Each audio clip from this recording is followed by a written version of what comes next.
Hello friends, Pinky दीपक stories में आप सभी का बहुत स्वागत है। आज की कहानी एक छोटे से गांव में रहने वाले आरव की है। आरव का एक सपना था कि वह एक महान लेखक बने।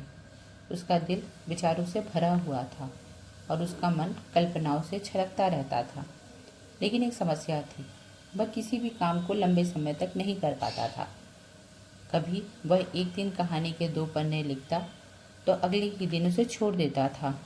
कभी उसने डायरी लिखने की शुरुआत की, लेकिन 3 दिन बाद उसे अधूरा छोड़ दिया। हफ्ते बीत गए, महीने गुजर गए। उसका सपना तो जिंदा रहा, लेकिन उसके प्रयास अधूरे पहेली के टुकड़ों की तरह बिखरे हुए थे।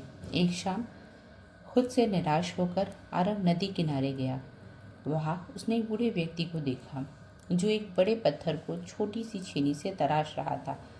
आरव हैरान रह गया, इतना छोटा औजार इतनी मजबूत चट्टान को कैसे आकार दे सकता है। जिज्ञासा से उसने पूछा, बाबा, आप इस पत्थर पर कब से काम कर रहे हैं? बूढ़े व्यक्ति ने मुस्कुराया और कहा, 2 सालों से, सिर्फ 1 घंटे रोज।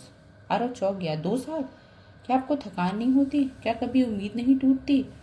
बूढ़े व्यक्ति ने शांत भाव से कहा, बेटा, यह छेनी अकेले इस पत्थर को नहीं तोड़ सकती, लेकिन मेरी निरंतरता, मेरा रोज का प्रयास, यही असंभव को संभव बनाता है।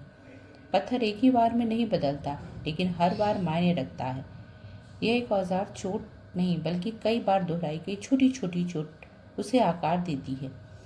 ये शब्द आरव के दिल की गहराइयों में उतर गए, जैसे छेनी पत्थर में उतरती है।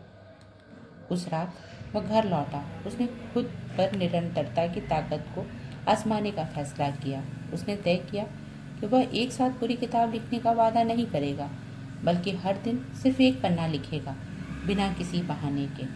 पहला हफ्ता उत्साह से भरा था। उसके विचार नए थे, कलम तेजी से चल रही थी, लेकिन धीरे धीरे आलस और संदेह उसे घेरने लगा।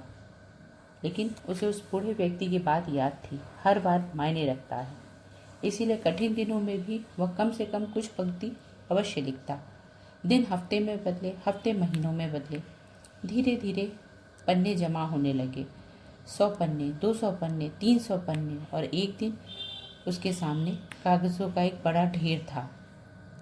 आरव ने अपनी पहली किताब पूरी कर ली थी, लेकिन कहानी यही खत्म नहीं होती।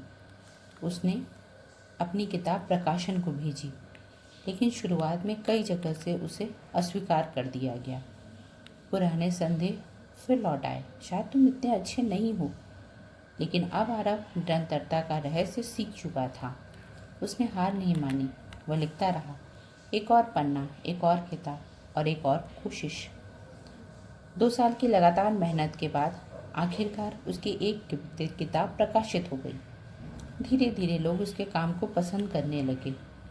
उसके शब्द हजारों लोगों को प्रेरित करने लगे और आरव एक ऐसे युवा के रूप में जाना जाने लगा जिसने अपने सपने को हकीकत में बदल दिया, एक एक पन्ना लिखकर। तो दोस्तों, इस कहानी से यह सीख मिलती है कि सफलता कभी कभी किए गए काम से नहीं आती है, बल्कि रोज किए गए छोटे प्रयास से आती है। जैसे पानी की बूंद पत्थर को काट देती है या छेनी चट्टान को आकार देती है, वैसे ही आपकी लगातार मेहनत एक दिन चमत्कार कर सकती है। अगर आपको यह कहानी थोड़ी भी प्रेरणादायक लगी हो तो अपने दोस्तों में शेयर करें और हमारे चैनल को सब्सक्राइब करें। जय सिया।